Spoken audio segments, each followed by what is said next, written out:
Graças, paz, igreja querida. Amém. Glória a Deus. Você pode se assentar. Louvado é o nome do Senhor Jesus. Eu dou as boas-vindas àqueles amados irmãos que estão conosco pela primeira vez, segunda vez. Seja bem-vindo em nome de Jesus. Você é muito bem-vindo à casa do Pai. Aqui é lugar onde você deve se sentir plenamente à vontade, na presença dEle, na comunhão doce do Espírito Santo. Que Deus abençoe vocês todos em nome de Jesus. Temos várias pessoas nos visitando pela primeira vez hoje e é uma alegria ter você aqui conosco. Amados, nós vamos hoje dar continuidade à mensagem, à ministração feita a semana passada e de alguma maneira hoje nós vamos finalizar essa mensagem. Ficaria muito grande para fazer em um só domingo, uma só pregação, ainda mais com o nosso horário reduzido. Então nós quebramos em dois momentos e hoje nós vamos continuar falando sobre aquele tema que foi colocado a semana passada e que todos os PGs conversaram durante a semana, discutiram sobre isso. E eu creio que o Espírito Santo trouxe muito acréscimo no entendimento do que nós estamos buscando como igreja em relação a isso. Carisma sem caráter é uma combinação desastrosa, é um verdadeiro desastre. Foi sobre isso que nós falamos e hoje nós vamos para a parte 2, vamos dar continuidade nessa mensagem que tem como pano de fundo uma igreja, a igreja de Corinto, né? E Paulo precisa intervir naquela igreja porque tem situações sérias acontecendo ali, ele precisa agir e intervir. Na semana passada, portanto, nós falamos sobre essa igreja carismata, que é uma igreja que tem dons, todos eles, por sinal. A igreja de Corinto era a única que tinha todos os dons espirituais.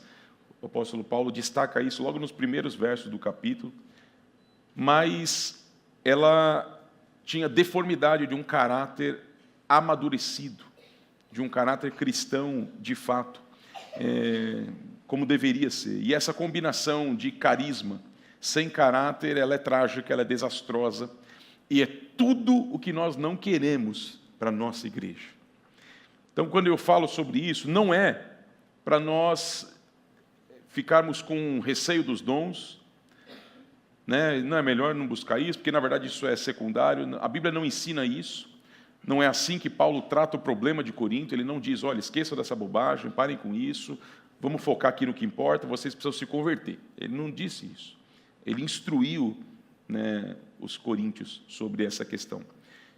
Essa igreja que possuía todos os dons foi elogiada por Paulo, né, como vocês bem sabem, mas ela também foi severamente repreendida, duramente repreendida, por ser uma igreja imatura, né, e a imaturidade até certo ponto a gente entende, porque tem um momento da imaturidade que é quando nós somos novos na fé, não temos muito conhecimento, mas 5 anos depois, quando Paulo escreve a carta, já tem um tempo de caminhada, Paulo chama agora de carnais, e de carnais como pessoas que são guiadas e conduzidas pela carne, por uma velha natureza. Ele diz que essa igreja era uma igreja dividida entre grupos, facções. Eu sou de Paulo, eu sou de Apolo, eu sou de Pedro, eu sou de Cristo. Ele acusa, de alguma maneira, e a palavra acusa ela é forte, mas é justamente isso, é você dar nome aos bois. Essa igreja de ser uma igreja complacente com o pecado, e vocês se lembram do que foi dito? O que aconteceu em Corinto não acontecia nem entre os pagãos. O filho se deitou, teve relação com a mulher do seu pai, sua madrasta, dentro da igreja, não dentro do ambiente da igreja, entendeu? São integrantes da igreja de Corinto. E Paulo chega a dizer que isso não é coisa que acontece nem entre os pagãos. E o pior, a igreja de Corinto, ela se orgulhava de acobertar, de pôr panos quentes, de não tratar o problema. Isso é complacência, isso é pecado, isso é característica de uma igreja verdadeiramente carnal. E se somos carnais, não somos pneumáticos, não somos conduzidos pelo Espírito. E esse retrato foi sendo pintado pelo apóstolo Paulo. Quando nós vemos Paulo escrever aos Efésios, aos Filipenses, aos Colossenses, aos Tessalonicenses, para todas essas igrejas, ele faz um elogio a elas pelo amor cristão que existia entre elas. Para todas elas. Mas para a igreja de Corinto, esse elogio pelo amor cristão não existiu. Ele fez um elogio porque ela tinha todos os dons. Mas ele não pôde elogiar essa igreja por ter o amor de Deus como uma marca e uma evidência daquela igreja. Portanto, quando a gente olha e vê o retrato de uma igreja carnal, dividida, uma igreja complacente, a gente chega à conclusão, lendo o texto bíblico, que a falta de amor era o ponto de maior vulnerabilidade na igreja de Corinto. Era o X da questão. Era onde tudo orbitava. Faltava amor. Tinha dom, mas não tinha amor. E não tinha amor porque justamente não há o amadurecimento, o desenvolvimento de um caráter cristão, que é produzido pelo Senhor em nossas vidas. E ao sermos transformados de glória em glória, dia a dia, nós começamos a amar. Porque amor aqui não é sentimento. Não é o que eu sinto pelo meu irmão. E a gente vai deixar isso muito claro. Eu já falei sobre isso, mas eu acho importante reforçar que a presença ou a ausência dos dons espirituais não define o nível de caráter cristão de uma igreja, o nível de espiritualidade de uma igreja não é definido pela presença ou ausência dos dons espirituais. Em contrapartida, a presença ou a ausência do amor define o caráter de uma igreja. Portanto, não dá para comparar. Não dá para comparar o amor com os dons. E nós não queremos simplesmente dizer, então nós não vamos perder tempo com isso. De forma nenhuma, não é perder tempo com o que Deus preparou para nós. Não há como perder tempo com algo que Deus planejou para a igreja. Que na sua soberania Ele estabeleceu assim. Ele estabeleceu. Ele distribui os dons para um propósito extraordinário, que é edificar a igreja. Então, como que eu vou dizer que eu perco tempo com isso? Mas o problema é quando a gente acha que isso importa, que isso define espiritualidade, que isso define uma igreja, né, do riplapla, e nós não queremos riplapla. O que é isso, riplapla, para quem não sabe, né? Essa coisa do... sabe? Não é isso que nós buscamos quando falamos que somos e temos pedido ao Senhor que conduza essa igreja no centro do seu querer, seja Ele aquele que rege a agenda dessa igreja, conduzido, guiado pelo seu Espírito Santo. A gente não quer ser uma igreja de modismo, uma igreja de ondas, de movimentos. Não queremos ser uma igreja barulhenta. A lata vazia faz muito barulho, mas ela não tem nada. Nós não queremos isso. E por isso é importante nós falarmos sobre isso. No momento em que a igreja para nos pequenos grupos debruçar sobre dons espirituais. Aprender sobre os dons. E estamos aqui falando dos 9 mais polêmicos. Dom de línguas, dom de profecia, interpretação de língua, os dons miraculosos. Não estou falando aqui do dom de contribuição, né? Não estou falando dos dons que não dividem opinião, estou falando dos que dividem. Nós queremos, nós precisamos, mas há alguma coisa que o Senhor quer azeitar aqui com a gente. Nós não podemos negligenciar vida. com Deus, vida transformada, vida de caráter. E o amor cristão evidencia o nível de maturidade de um crente, de uma igreja. A gente vai além de tudo que nós já vimos. E se você não acompanhou no canal da igreja no YouTube, você pode ouvir a primeira mensagem. Tem ali 40 minutos mais ou menos de ministração. Eu não vou me voltar ali. Te aconselho a entrar lá na Igreja IBPAN no YouTube e você vai poder acompanhar. Mas o que nós vimos ali, uma igreja dividida em grupos, uma igreja que tinha os de Paulo, os de Apolos, de Pedro, uma igreja complacente, como eu já mencionei, uma igreja imatura, uma igreja conduzida pela carne, porque é isso que Paulo diz, vocês são sárquicos, carnais, como quem é conduzido, controlado, dominado pela carne. Mas não é só isso. Corinto era uma igreja que dentro dela, como a nossa comunidade aqui, irmãos levavam outros diante dos tribunais.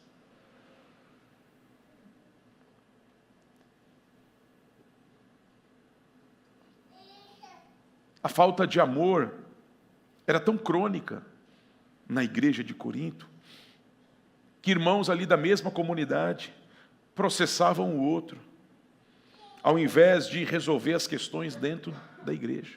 Então você imagina, a gente tem aqui um problema, você contratou irmão, é pintor aqui da igreja, é pedreiro, é mecânico, e alguma coisa não ficou do jeito que você queria, mas ele é teu irmão, você faz parte de uma igreja. E aí, ao invés de você tentar resolver as coisas com ele, e se preciso com os anciãos, com a liderança da igreja, você mete o cara na justiça. Vai lá e põe ele no pau. É o que está acontecendo aqui. Paulo vai dizer no versículo 1 do capítulo 6, se algum de vocês tem queixa contra outro irmão, como ousa apresentar a causa para ser julgada pelos ímpios, ao invés de levá-la aos santos? Como vocês ousam fazer tamanha loucura? Mas a falta de amor era tão crônica, que para eles isso não tinha nenhum tipo de problema. Paulo diz no versículo 6 desse capítulo 6, ao invés disso, ao invés de levar aos santos, um irmão vai ao tribunal contra o outro irmão, e isso diante de descrentes. E ele diz algo forte aqui para a gente. O fato de haver litígio entre vocês já significa uma completa derrota. Só o fato de existir litígio entre vocês já é uma derrota completa. Vocês já perderam.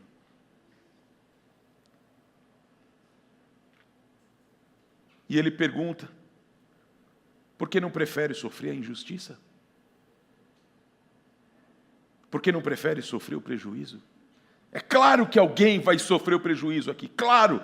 Se isso foi para a justiça comum, é claro que tem alguém que não fez o que era combinado, o que era prometido, mas a grande questão é, que nível é esse de amor cristão, que você leva o teu irmão em Cristo para a justiça? Porque você não pode perder. Não, eu não. Ninguém faz de besta, não. E Paulo pergunta, por que não prefere sofrer a injustiça? Querido, nós fomos chamados também para sofrer a injustiça, sabia? Nós não fomos chamados para ganhar todas e está tudo certo. Pelo contrário, de forma nenhuma. E Paulo diz, você não prefere sofrer injustiça. Ao invés disso, vocês mesmos causam injustiças e prejuízos contra irmãos. Ao levar para uma justiça, processar pessoas, você está talvez prejudicando famílias inteiras, com sentenças e penas duras, prejudicando um irmão teu, dentro do ambiente da igreja. É o que acontece em Corinto. Então a gente vai juntando as coisas e você vai vendo de fato um problema crônico nessa igreja. Essa igreja tinha por prática, isso foi até o século II, depois começou a acabar, mas foi no século VII apenas que no Concílio de Cartago que foi extinto. Eles tinham uma prática de uma festa chamada Festa do Ágape, Festa do Amor. E essa Festa do Amor, ou Festa Ágape, ela acontecia antes da ceia, ela precedia a ceia do Senhor. E era como o que a gente costuma às vezes fazer, o junta-prato. Cada um leva lá um prato e junta todo mundo e faz aquela festa, né, em grande família, né, e levava. E a ideia da Festa do Amor é você estar com judeus convertidos, gentios convertidos, pessoas mais nobres, pessoas mais simples, enfim, juntos ali. Mas a Festa do Amor, ela não tinha nenhuma expressão de amor. Nenhuma expressão. A Festa do Amor não tem expressão de amor. Paulo vai dizer no versículo 17 do capítulo 11, olha, nisto que eu vos vou dizer, eu não elogio vocês. Eu elogiei vocês por terem todos os dons, mas no que eu vou dizer, eu não tenho elogio para tecer para vocês. Porque as reuniões de vocês fazem mais mal do que bem. Já pensou, Marcão? Você já imaginou os nossos ajuntamentos, os pequenos grupos, este momento de culto, fazer mais mal do que bem para as pessoas? Que lugar cancerígeno é esse? Que lugar terrível é esse? E eu posso garantir para você que quando não há amor permeando tudo, isso acontece. Quando o amor não permeia tudo que é feito, o músico que está tocando, quem está ministrando a palavra, quem está dando aula, quem chegou mais cedo para cuidar, ajeitar toda a igreja, preparar tudo, deixar os banheiros com um bom arzinho, cheiroso, tudo bonitinho. O Humberto que chega ali com a esposa, 4 horas da tarde está aqui para operar 2 cultos seguidos, som, o pessoal que está transmitindo o culto. Se tudo que for feito aqui não for norteado pelo amor, é um ambiente problemático, que vai fazer mais mal do que bem. Ainda que as pessoas estejam cumprindo tarefas, obrigações. Ele vai dizer no versículo 18, em primeiro lugar eu ouço que quando vocês se reúnem como igreja, a divisão entre vocês. Divisão, a gente já sabe que eles eram divididos em grupos, eu sou de um, eu sou de outro, ou seja, uma igreja que não tem unidade de propósito, de pensamento. Mas agora ele está tratando de outro aspecto da divisão. Quando vocês se reúnem, ele diz no versículo 20, não é para comer a ceia do Senhor, porque cada um come a sua própria ceia sem esperar pelos outros. Assim, enquanto um fica com fome, o outro se embriaga. O que está acontecendo aqui na festa do amor, que precede a participação da ceia do Senhor, é um completo egoísmo, egocentrismo. É uma igreja dividida em partidos, em grupos, em facções. É uma igreja em que o irmãozinho que tem um pouquinho mais de grana leva bacalhau, vinho do Porto, e o outro irmãozinho leva sardinha e quissuco. E aquele irmãozinho não tem oportunidade de provar um pedacinho do bacalhau. Na festa do amor, que vai acontecer precedendo a ceia.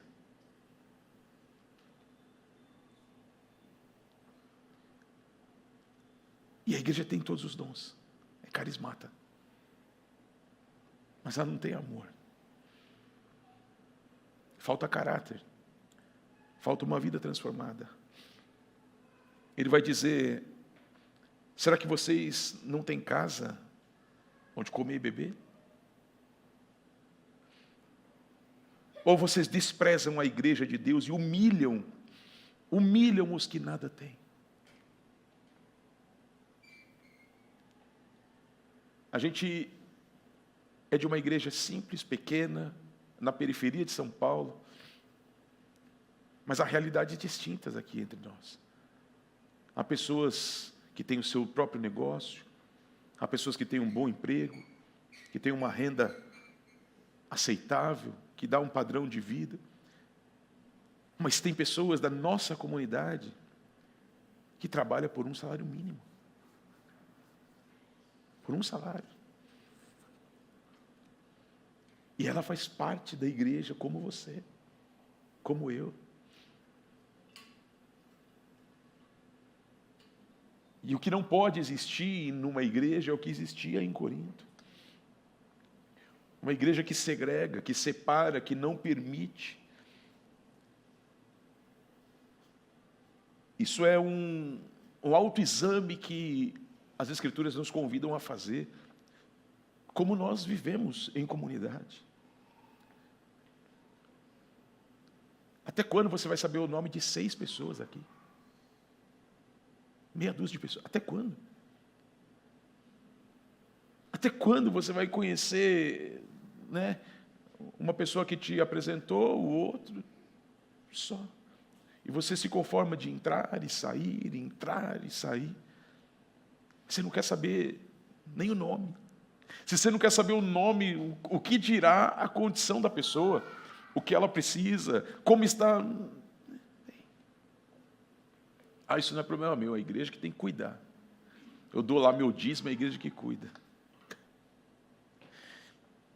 Nem isso, querido, nem isso você faz.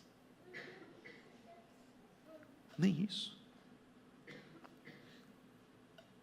Eu tive uma experiência na pandemia aqui, que me marcou muito. Quando a igreja fechou, e a gente não podia abrir a igreja por um tempo, o Senhor supriu a gente em todo o tempo, nos surpreendeu de fato. A igreja cresceu numericamente e financeiramente em tempos de pandemia, foi algo sobrenatural. A gente fez reformas dentro da igreja, a gente cuidou, a gente distribuiu não sei quantas toneladas de alimentos, foi o sobrenatural o que Deus fez.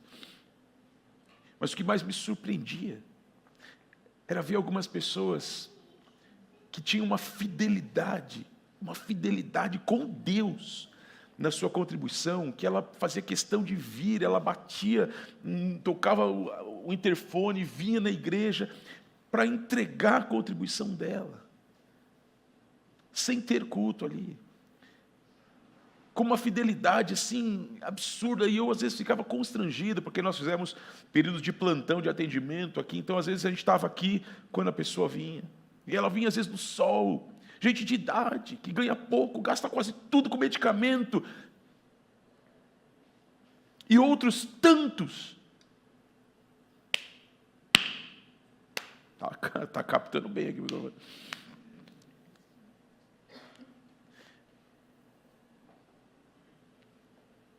E às vezes aquela pessoa que nada tem, como diz o texto, ela ajuda muito mais do que aquele que tem muito, que não tem entendimento, não tem o amor norteando as suas relações e tudo mais. E Paulo diz: o que eu vou dizer de tudo isso? Eu vou elogiar vocês por isso? Certamente não o farei.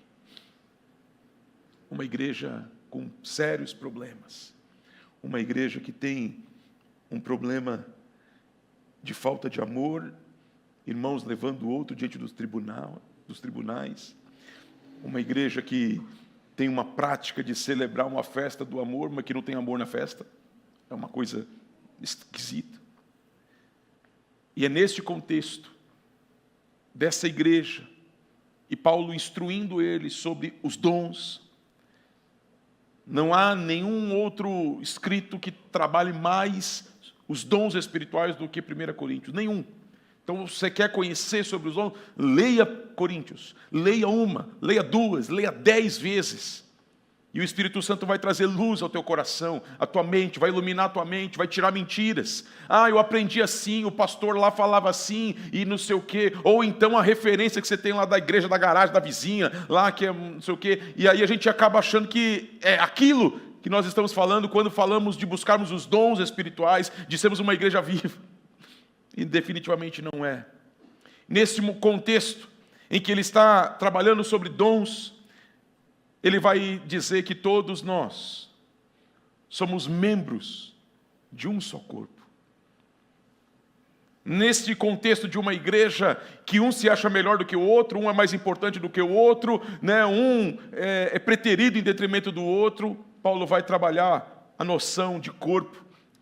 Lá no capítulo 12, enquanto ele ensina sobre os dons, ele faz uma analogia da igreja como um corpo. Da mesma maneira que o nosso corpo, ele possui muitos membros e todos eles são indispensáveis, de extrema importância. Da mesma forma, na igreja do Senhor Jesus Cristo, não há um membro sequer que seja irrelevante. Não há um membro que esteja ali como uma ameba, né? Não existe isso. E Paulo vai trazer esse princípio, porque há uma falta de entendimento nessa questão. No capítulo 12, no versículo 18, ele diz: Deus dispôs cada um dos membros no corpo segundo a sua vontade. E ele não está falando no corpo físico, está falando no corpo, a igreja, fazendo uma analogia como um corpo.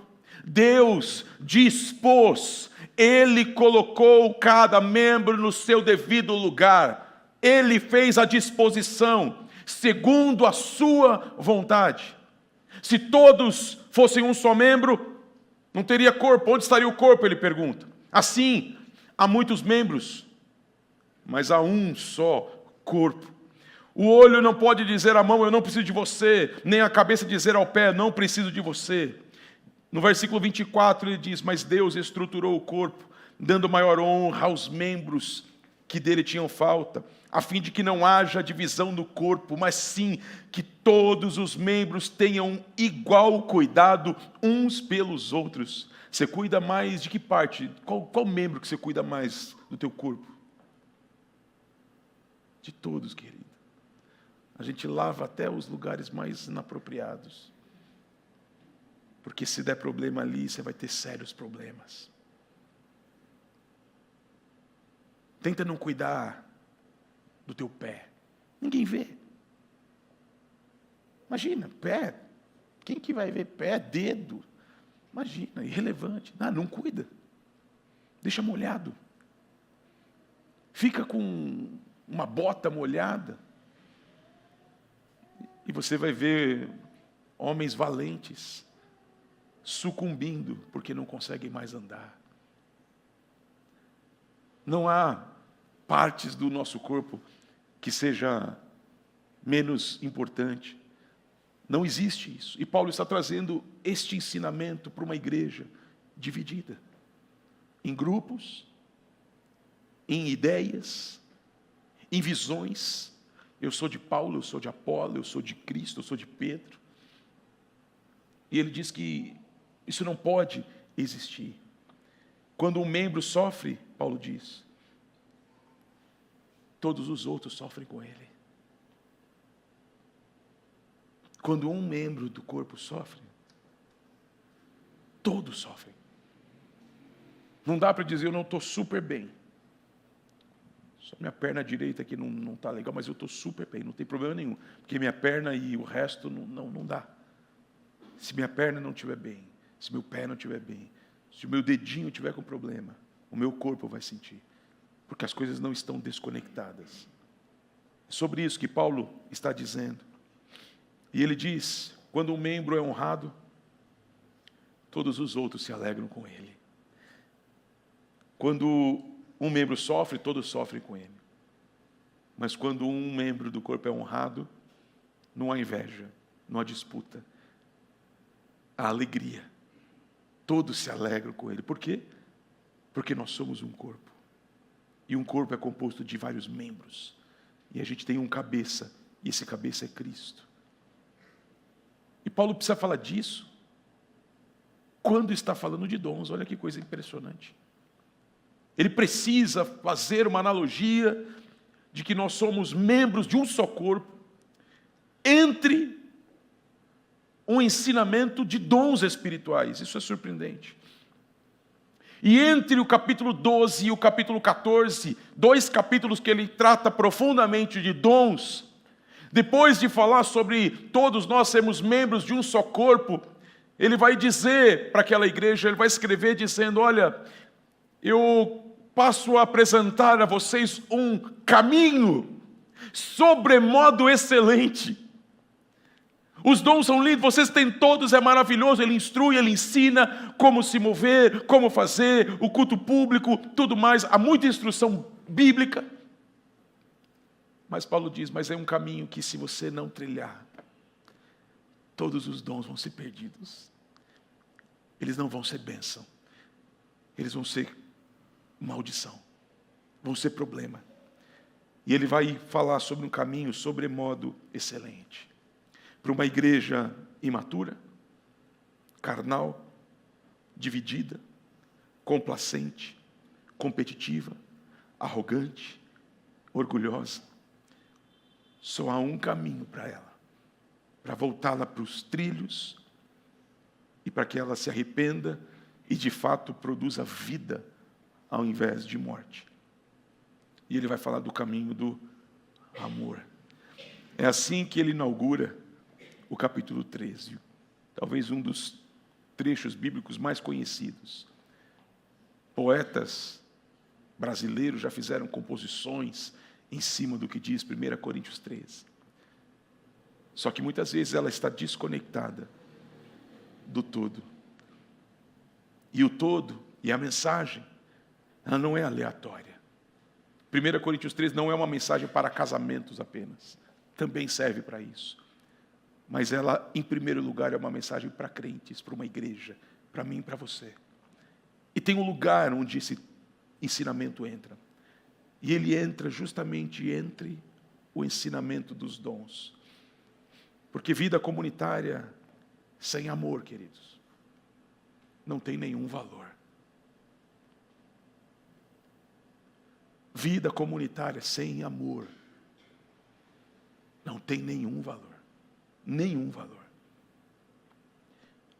Paulo vai trabalhar a superioridade dos dons. Ele começa o capítulo 13 dizendo que o amor, ele supera todos os dons. Todos. Você fala, mas pastor, por que você está fazendo essas coisas se a gente está estudando de dons, não sei o quê? Porque eu quero que vocês entendam para onde nós estamos caminhando. Eu quero que vocês tenham clareza e que a gente não viva essa tragédia de uma igreja com carisma sem caráter. Uma igreja que tem carismatas, mas não tem manifestação de amor entre eles. Isso é um caos, é uma tragédia, é um estrago. E, portanto, é importante que a palavra de Deus traga luz aos nossos corações, em nome de Jesus Cristo. A superioridade do amor. Ele vai dizer que o amor é superior ao dom de línguas. O dom de línguas era o dom mais aclamado. Era o dom mais, E Paulo vai dizer que o dom de profecia ele é mais importante quando pensa no coletivo do que o dom de línguas. Mas ele era o dom que, a galera se enchia, se sentia. Eu tenho, você não tem. Coisa ridícula isso. Mas acontece.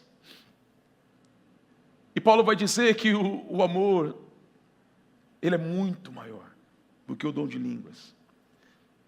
Ele vai dizer que o amor é superior ao dom de profecia. O amor é superior a todo tipo de conhecimento, seja ele natural ou sobrenatural. O amor sobrepuja tudo isso. O amor é superior ao dom de operação de milagres. O amor é superior ao dom de contribuição, ou até mesmo de uma caridade absurda, que a pessoa venda tudo o que tem para dar para os pobres. O amor é superior a isso. Por quê? Porque é possível você fazer isso sem amor. E se você fizer isso sem amor, não tem valor algum. Nenhum valor. O amor é superior até mesmo ao martírio de uma pessoa. Uma pessoa que entrega a sua vida, que morre. O amor é superior. Ele vai dizer, nesses primeiros 3 versos de 1 Coríntios 13, ainda que eu fale a língua dos homens e dos anjos, se eu não tiver amor, Eu vou ser como o sino que ressoa ou como o prato que retine. E você entende claramente. O sino que ressoa, aquele barulho, tom, tom, tom. E havia, nessa época, uma prática de convocação ao culto, ao deus Bacos, ao Dionísio. E aqueles sinos ecoavam como uma conclamando as pessoas para aquele momento. E aquele barulho, ele começava a trazer incômodo. Sabe aquele barulho repetido, prolongado? Até brinquei no culto anterior para a gente trazer para a nossa realidade algo que perturba bastante. Só você pensar no pancadão. Sabe aquele pancadão que vira a madrugada? Aquela coisa que, meu Deus do céu, vai entrando dentro da mente da gente, como é dar um desespero. Você falando, sangue de Cristo. O que eu faço com isso? O que ele está dizendo é que ainda que você fale a língua dos homens, a língua dos anjos, se não tiver amor, você vai provocar nos outros irritação, incômodo, desconforto. Isso não quer dizer que nós não devemos, o texto vai nos instruir sobre o uso de línguas no culto público e tudo mais. Mas a gente precisa ser norteado pelo amor para que a nossa fala, para que o nosso dom, a nossa expressão não seja uma gota caindo no mesmo lugar, trazendo incômodo para as pessoas, como o sino que ressoa, ou como o prato que retine. Ainda que eu tenha o dom de profecia, ainda que eu saiba todos os mistérios e todo o conhecimento, tenho uma fé capaz de mover montanhas, se eu não tiver amor, eu nada serei, nada serei. Eu posso ter dom de operar milagres, todos os dons de profetizar, tudo. Se eu não for norteado pelo amor, nada disso tem valor. Nada disso traz vida. Nada, absolutamente nada. Ainda que eu dê aos pobres tudo o que possuo e entregue o meu corpo para ser queimado, se eu não tiver amor, nada disso valerá. E você pode pensar, mas tem gente que faz isso? Tem, gente. Tem. Tem pessoas que se matam, não é por amor, não. É por pressupostos falsos. Vocês acham que aqueles homens bomba lá que estouraram as torres gêmeas, eles tinham um amor ali, né? Um amor pelas pessoas, eu vou explodir, né? Porque eu amo tanto. Você acha que foi por isso que eles se mataram?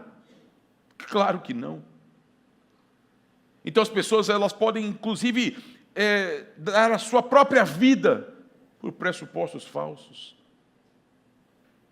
E sem amor, não tem nenhum valor. Nenhum valor. Portanto, nós entendemos claramente, ele começa dizendo, olha, os dons é isso, mas ele dá uma pausa. E ele diz, eu passo a mostrar-lhes um caminho, sobremodo excelente, muito melhor.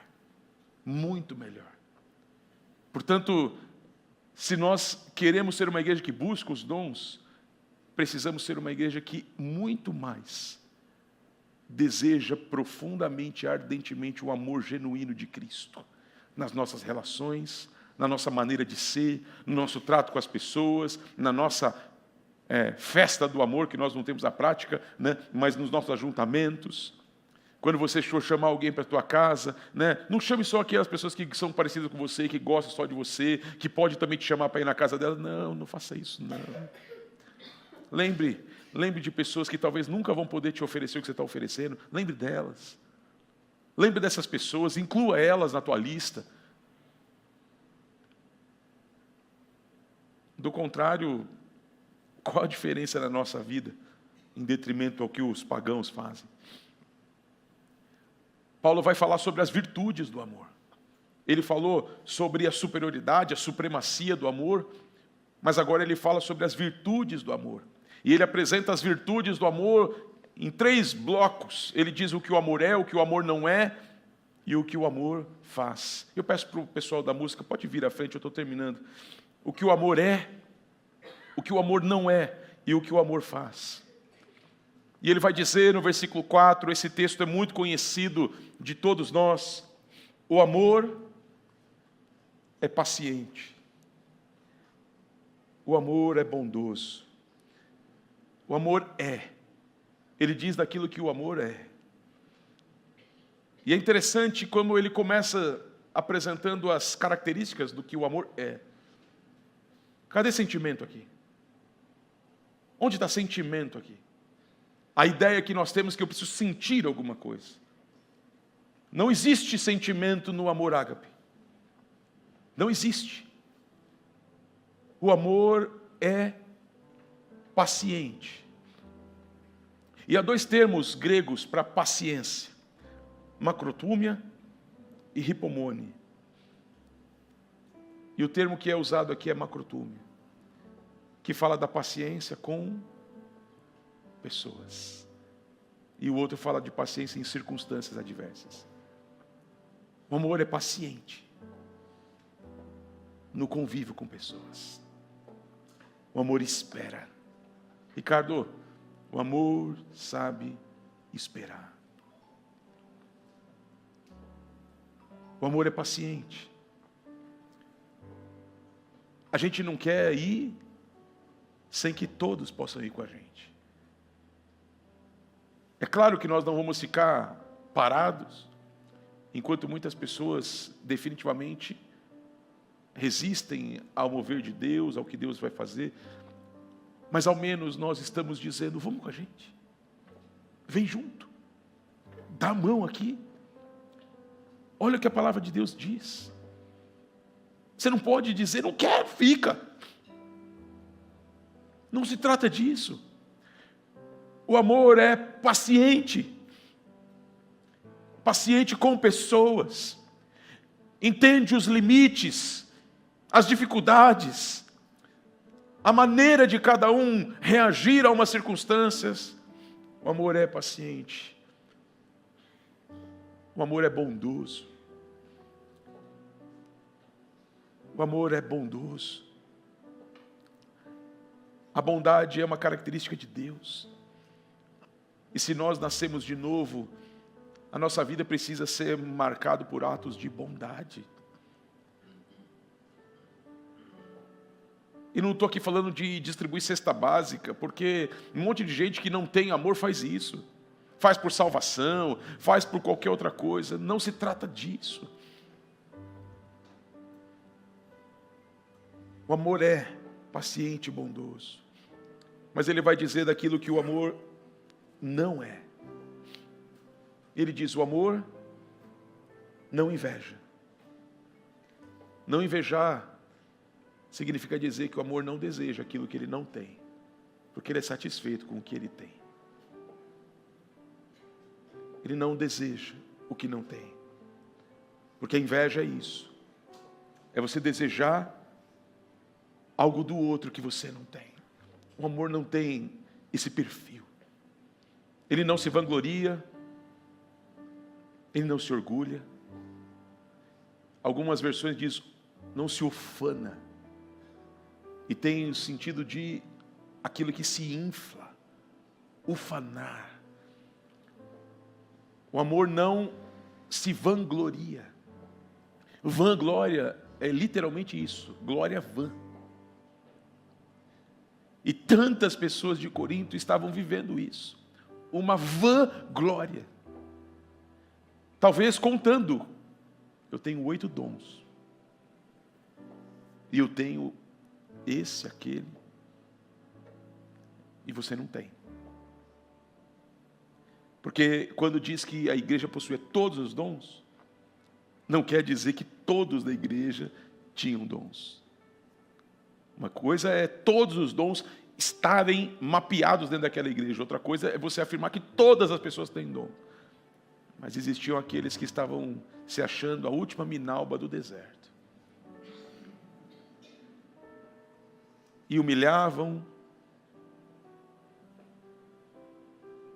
porque se vangloriavam, se orgulhavam. E o amor não faz isso. O amor não maltrata. O amor não procura os seus interesses. O amor não se ira facilmente. Isso é impressionante para mim. Irá, tudo bem. A gente vai se irar. Mas, querido, que pavio curto é esse? Que pavio curto é esse? Qualquer coisa te ira. O amor não faz isso. Não se ira facilmente. Mas ele também não guarda rancor. Talvez alguém ficou irado com você por alguma coisa e nós convivemos e somos pessoas e está tudo bem. Mas o correto é no dia seguinte: está tudo certo, eu te amo em Cristo, você é meu irmão em Cristo, eu vou para o mesmo lugar que você e eu quero que você vá junto comigo. Mas não.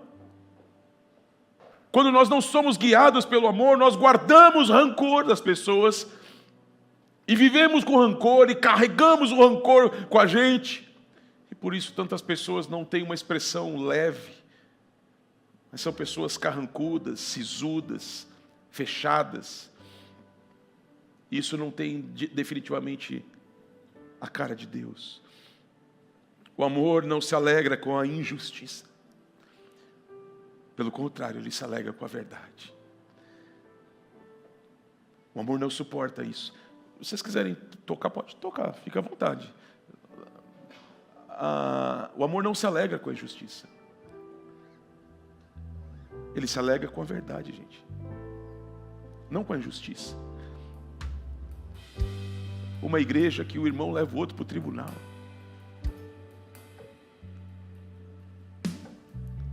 Está dizendo justamente sobre isso.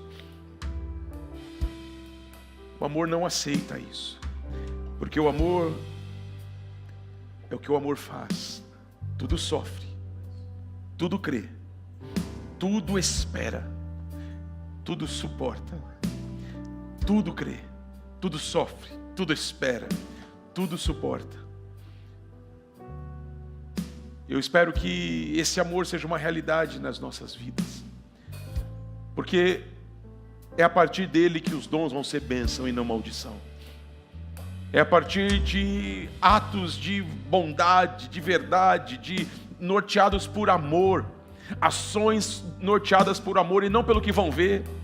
Eu não preciso me vender, eu não preciso, estou tirando selfie, entregando a cesta básica. Tem alguma coisa aqui? Eu não preciso disso.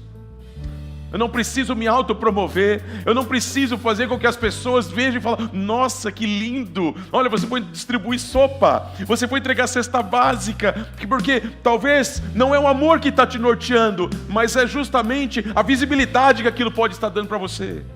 Quando as empresas hoje entrou nessa moda de ação social, de não sei o quê, eu conto nos dedos de uma mão as verdadeiras empresas que estão preocupadas com a causa social. A grande maioria não quer nem saber da causa social, é tudo business, é negócio. E eu preciso surfar essa agenda aqui, e eu preciso me mostrar como uma empresa preocupada com o social. Mas o Senhor é aquele que conhece o nosso coração, o nosso interior, e Ele sabe aquilo que verdadeiramente norteia as nossas decisões. E por último, Ele falou da superioridade, das virtudes do amor. Ele vai falar sobre a eternidade do amor. O amor nunca perece. Nunca perece. O amor não acaba. É o que Paulo está dizendo. O amor permanece para sempre. O amor é eterno. E esse é o amor de Deus. É o amor sacrificial. É o amor que se entrega. É o amor que se doa. É o amor que não vive para benefício próprio. É o amor que Deus espera que exista dentro da igreja dele, de pessoas que se dizem cristãs. Quando nós dizemos eu sou um cristão, eu sou um pequeno Cristo. Eu não posso ser uma igreja carismata que não tem manifestação de amor.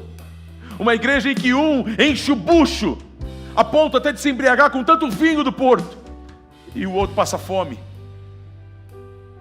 Porque é o que acontecia em Corinto. Não dá para a gente olhar essas coisas e dizer está tudo certo. Isso é um fim trágico, desastroso. O amor nunca perece, nunca acaba. Mas as profecias desaparecerão. As línguas cessarão.